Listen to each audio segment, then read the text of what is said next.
Good evening. My name is Tabitha. I interviewed a colleague of mine, Cher Plowman. Cher volunteers at the local museum here in Chico, CA. She gives tours to the local community and schools. She has been in the art industry since 1982. She first learned of her passion for the arts in college, during one of her own art history classes. Cher is a woman of all trades. She also writes weekly for the Chico local newspaper. Since I am taking the creative writing course through Full Sail, I thought she would be a perfect candidate. Unfortunately, she could only be contacted via email. Hello, Cher. Thank you so much for your time.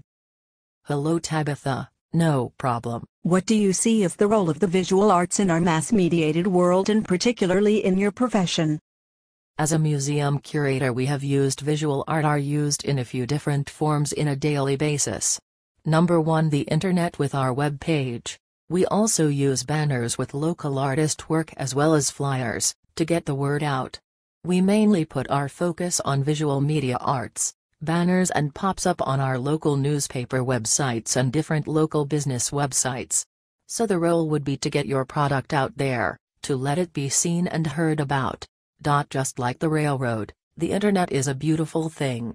Without the advancement of the railroad during the Industrial Revolution, there wouldn't be a way for merchants and sellers to broaden their clientele. This was crucial in order to make a profit. Our country is so obsessed with visual media arts, it's hard to not be influenced by this form of art on the day-to-day basis. Smartphones, iPads, computers and plenty more. You're absolutely correct. We are able to find the answer to just about anything in a matter of minutes. With new communications and media technologies, imagery is almost instantly available. Do you believe that this is having a positive or negative influence on the industry? Provide example. I believe that this is a negative effect on the original and true visual arts vintage way. Yes, of course, we all know that with the advancement of technology, so does the advancement of everything else around it. When being constantly flooded with new information and new images on a day-to-day basis is hard to keep up with what trends are happening. Notice how that changes in such a short amount of time. Visual arts are great. But having to come out with something new on a basis in which this world exists is becoming a hard task to follow. That is a great point. What popular images do you see that are frequently rechanneled throughout the entertainment industry? On any given day, you consistently see advertising for chain restaurants like McDonald's and Burger King. Alcoholic beverages like Budweiser, Sky Vodka. Sportswear like Nike. It seems as if anywhere you go there is just do it sign. Granted, they change up their approach to catch their buyer's eye. It is the same idea. That is so true.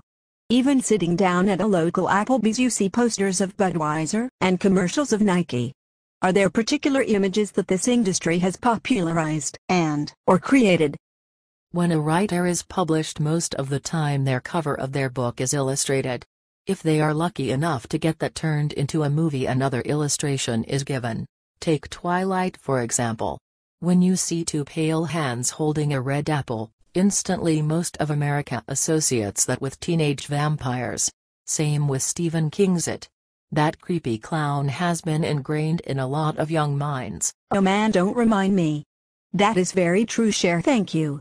Who is one of your favorite visual artists, and what is your favorite style of visual art? Brian Robertson. He was a curator at the Heffer Gallery in Cambridge and was leader of an exhibition of French art at the Fitzwilliam Museum. I love the look of acrylic paint. I have tried to do some myself, but it never turns out the way I want. I suppose that's the beauty of art. The beauty is in the eye of the beholder. That is true. How has your knowledge of famous artworks influenced your creative process? I love that I can look at a painting and actually know who did it, as well as the time period, and other fun facts. It has helped me. Like I said, I see acrylic paints, and I think I want to do that. In the aspect that since I have learned about art, it inspires me to want to try myself. Well, thank you so much for your time, Cher. It means so much, and is appreciated.